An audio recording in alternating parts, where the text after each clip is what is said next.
কোরআনুল কারীমের সূরাতুল ফাজরের শেষ তিন চারটি আয়াতে সুন্দর করে ঘোষণা করে দিয়েছেন, কান লাগাই শোনো মুসলমান। আল্লাহ তাআলা বলেন, ইয়া আইয়াতুহান নাফসুল মুতমাইন্না। আল্লাহু আকবার। আল্লাহ রাব্বুল আলামিন ঘোষণা করতেছেন, ইয়া আইয়াতুন নাফসুল মুতমাইন্না, হে ভালো আত্মা, প্রশস্ত আত্মা, তুমি এই দিকে চলে আসো, তোমার বসে প্রয়োজন। কেননা আল্লাহ রাব্বুল আলামিন তোমাকে আনন্দ চিত্তে দুনিয়ার বুকে প্রশস্ততা দান করেছে। বলুন সুবহানাল্লাহ। আল্লাহ রাব্বুল আলামিন এই কারণে নফসে মুতমাইন্নার কথাটা সুন্দর করে ফুটে তুলেছেন। পৃথিবীর মধ্যে মানুষের নফস হলো তিনটা। কয়টা? মানুষের নফস হলো তিনটা। একটা হলো নফসে আম্মারা, আরেকটা হলো নফসে লাওয়ামা, আরেকটা হলো নফসে মুতমাইন্না। বলুন সুবহানাল্লাহ।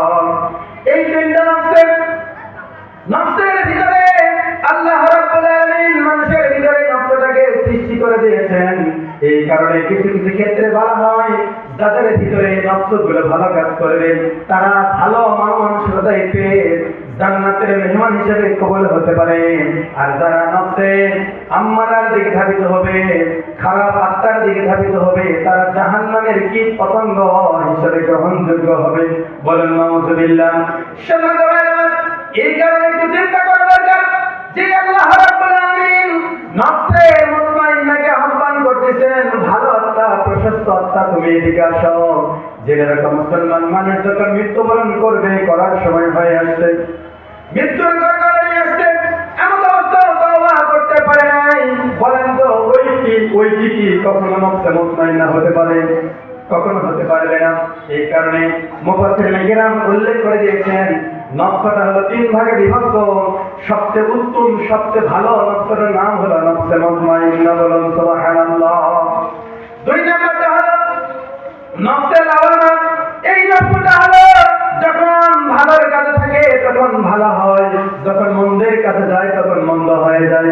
বলেন তো, দুতুলার মুখের ধারগুনকে আমরা গ্রামের ভাষায় বলি, এই দিকেও যায় এই দিকেও যায়, এটা শুধু চকল করে দেয়, এর কোনো বাস্তবতা পাওয়া যায় না। যখন কোরআন হাদিসের কথা বলে, যখন কোরআন হাদিসের জ্ঞানের কথা শুনে, তখন তার আত্মাটা বৃদ্ধি হতে থাকে, তারা ভালো দিকেও অগ্রসর হতে থাকে। কিন্তু যখন আবার এই জায়গা থেকে বের হয়ে যখন বাইরে চলে যায়, যখন তারা গান বাজনা থিয়েটার সিনেমা হলের কাছে যায়, তখন তাদের আত্মাটা তখন আর এটা থাকে না, সঙ্গে সঙ্গে হয়ে যায় খারাপ আত্মা। বলুন ঠিক কিনা? এই কারণে আল্লাহ রাব্বুল আলামিন পরবর্তীতে ঘোষণা করে দিলেন, ইরজিই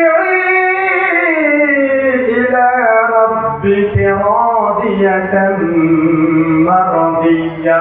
হে পাপিষ্ঠ আত্মা, তোমাকে আমি আহ্বান করি নাই, বরং ভালো আত্মা, তুমি এদিকে আসো, তোমাকে আমি আল্লাহ রাব্বুল আলামিন আহ্বান করতেছি। তোমাকে আমার পছন্দ হয়েছে, তুমি আমার প্রতি সন্তুষ্ট থেকে যেমন ইবাদত বন্দেগী করেছো, আমিও তেমনি তোমার প্রতি সন্তুষ্ট হয়, তোমাকে জান্নাতের মেহমান বানাবো। বলুন সুবহানাল্লাহ। এই কারণে আল্লাহ রাব্বুল আলামিন আবার ঘোষণা করে দিলেন, ফাদখুলি ফি ইবাদি। তোমার প্রতি আমি সন্তুষ্ট হয়েছি, তুমি সুন্দরভাবে আমার ইবাদত বন্দেগী করেছো, তোমাকে আমি জান্নাতের মধ্যে প্রবেশ করাবো। তার আগে তুমি ইবাদতকারীর দিকে প্রবেশ করে যাও। বলেন তো, মসজিদে ভালো লোক বেশি থাকে না মন্দ লোক বেশি থাকে?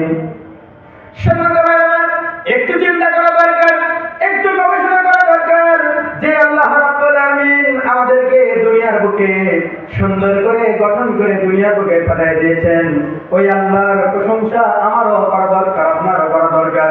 এই যে আল্লাহ রাব্বুল আলামিনের প্রশংসা যদি আমরা না করি, আল্লাহ তাআলা ঘোষণা করে দিয়েছেন, তোমরা যদি আমার প্রশংসা করো, আমি তোমাদের নিয়ামতের প্রশংসা যদি করো, আমি তোমাদের নিয়ামতগুলো বৃদ্ধি করে দেব। বলুন সুবহানাল্লাহ।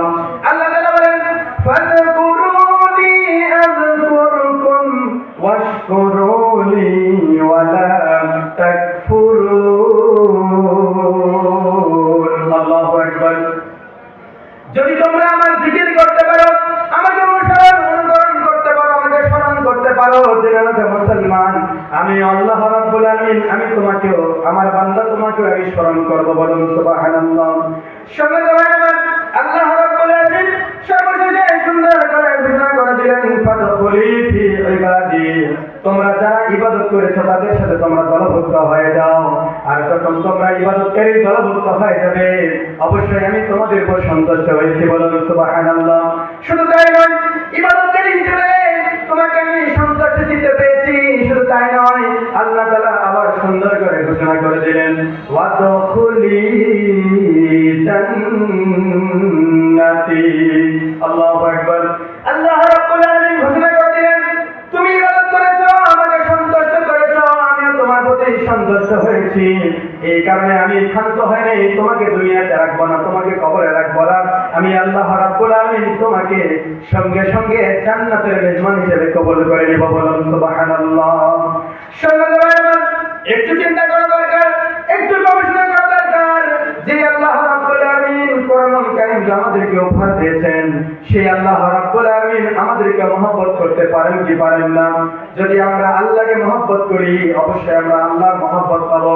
এই কারণে কবি সুন্দর করে ঘোষণা করে দিয়েছেন